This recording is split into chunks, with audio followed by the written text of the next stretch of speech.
Olá, sejam muito bem-vindos. Hoje a gente vai desvendar aquele caminho, sabe? A jornada que transforma um simples pedaço de papel, um contrato, na posse real e segura de um imóvel. É um percurso cheio de detalhes essenciais e vamos passar por cada um deles. Então, vamos lá. A pergunta parece simples, né? Mas a resposta. A resposta tem os detalhes bem importantes.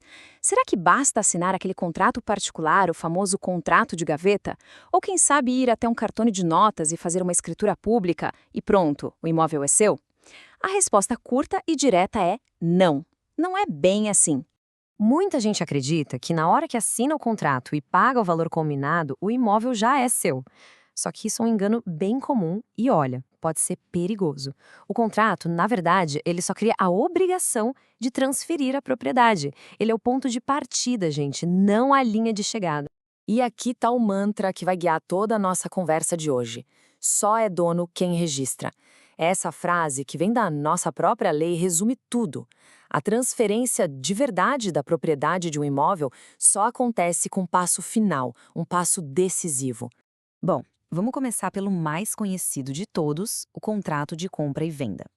É a forma mais clássica de se adquirir um imóvel, mas as suas características são cruciais para a gente entender por que ele, sozinho, não basta. A definição legal é bem direta. É basicamente uma troca. Uma parte se compromete a entregar o imóvel e a outra a pagar o preço combinado em dinheiro. Mas presta atenção na palavra-chave aqui. Obriga-se a transferir. A transferência ainda não aconteceu nesse momento. O que é bem interessante aqui são as características desse contrato.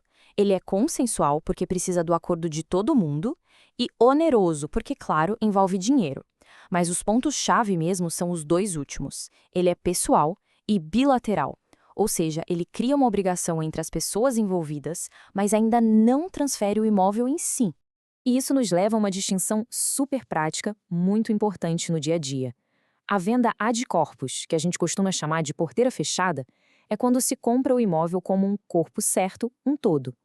Já na ad mensorum, aí a medida exata é o coração do negócio. Se a área for diferente, o contrato pode ser alterado ou até desfeito. Tá, mas e se a diferença na área for bem pequena? Então, a lei estabelece uma margem de tolerância. Se a diferença entre a área que está no papel e a área real for menor que 1/20, ou seja, 5%, a lei presume que a menção à área foi só para constar, sabe? Ninguém pode reclamar por causa disso. Agora, vamos entrar num terreno um pouco mais delicado: negócios em família. A venda de um imóvel de pai para filho ou de avô para neto, não é tão simples quanto parece. A lei impõe regras bem rígidas para evitar fraudes e proteger os outros herdeiros. Então, o ponto crucial é este aqui. Para essa venda ser válida, todos os outros filhos e também o cônjuge do vendedor precisam concordar expressamente. Sem essa autorização, o negócio pode ser anulado lá na frente. E a lei é bem esperta, viu? Tentar usar um laranja como intermediário não adianta nada. A venda continua podendo ser anulada. Beleza. Mas nem toda transferência de imóvel envolve dinheiro vivo. O que acontece quando o pagamento é feito com outro bem, ou até mesmo para quitar uma dívida antiga? Vamos ver isso agora. Isso é a permuta, ou mais simples, a troca. É um dos contratos mais antigos que existem. Um imóvel por outro, um imóvel por um carro, por aí vai. Agora, um detalhe. Se tiver uma diferença de valores que é paga em dinheiro, o que a gente chama de torna, essa grana não pode passar de 50% do valor do negócio para ainda ser considerada permuta. Mas e se a situação for outra? Alguém tem uma dívida em dinheiro e, sem conseguir pagar, oferece um imóvel para quitar a conta. Isso não é permuta, viu? É outro instituto jurídico. O nome disso é dação em pagamento. O ponto essencial aqui é que já existe uma dívida anterior e o consentimento do credor em receber algo diferente, neste caso um imóvel, para zerar essa dívida. O credor não é obrigado a aceitar, de jeito nenhum, mas se aceitar, pronto, a dívida morre ali. Certo, agora vamos mudar um pouco o foco. Como é que um imóvel que é de uma pessoa se torna patrimônio de uma empresa? Esse processo se chama integralização de capital social e ele tem umas regrinhas próprias. Funciona assim: quando alguém se torna sócio de uma empresa, precisa contribuir com capital, seja em dinheiro ou em bens. E aqui tem uma exceção bem interessante na lei. Se um imóvel é usado para isso, o próprio contrato social da empresa já pode servir como documento de transferência, dispensando a necessidade de uma escritura pública separada. O caminho é bem claro e tem 3 paradas obrigatórias. Primeiro, o contrato social descreve o imóvel em detalhes. Segundo, esse contrato é registrado na junta comercial. Mas o passo final e indispensável é levar esse mesmo contrato ao cartório de registro de imóveis.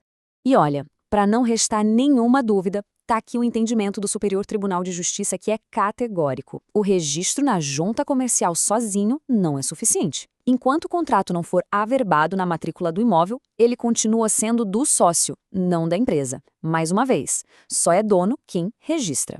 Vamos para nossa última forma de transferência de hoje, a doação. Quando um imóvel é dado de presente, a gratuidade do ato não elimina a necessidade de formalidades legais bem rigorosas. A doação é, por definição, um ato de generosidade, mas, juridicamente, é um contrato. Envolve a intenção de doar e a aceitação de quem recebe. E atenção, é um ato entre pessoas vivas, diferente do testamento. Um ponto importante: a doação de pais para filhos é vista pela lei como um adiantamento da herança, daquela parte que lhes cabe por direito, a chamada legítima, para garantir que nenhum herdeiro seja prejudicado no futuro. Existem basicamente dois tipos. A doação pura é um presente, sem amarras. Já a doação com encargo vem com uma condição: quem recebe o imóvel precisa cumprir uma tarefa para a doação valer. E existe também a cláusula de reversão. Se quem recebeu o bem falecer antes do doador, o imóvel volta para o patrimônio de quem doou. E como em todos os outros casos que a gente viu, a regra final é a mesmíssima. A escritura de doação, mesmo toda assinada e com todo mundo de acordo, é só o começo. A propriedade só muda de mãos de verdade quando essa escritura é levada a registro na matrícula do imóvel. Se a gente tivesse que resumir tudo numa metáfora, seria esta: o contrato de compra e venda, de permuta, de doação, ele é um mapa que mostra a intenção, que traça o caminho. Mas o destino, o ponto final que garante a segurança e a propriedade, é o registro. E a gente termina com essa reflexão. Olhar para os documentos e contratos guardados é importante, mas a pergunta final é sempre a mesma: o registro foi feito? Porque, como vimos hoje, a verdadeira chave da segurança patrimonial não está na gaveta, mas sim no cartório de registro de imóveis.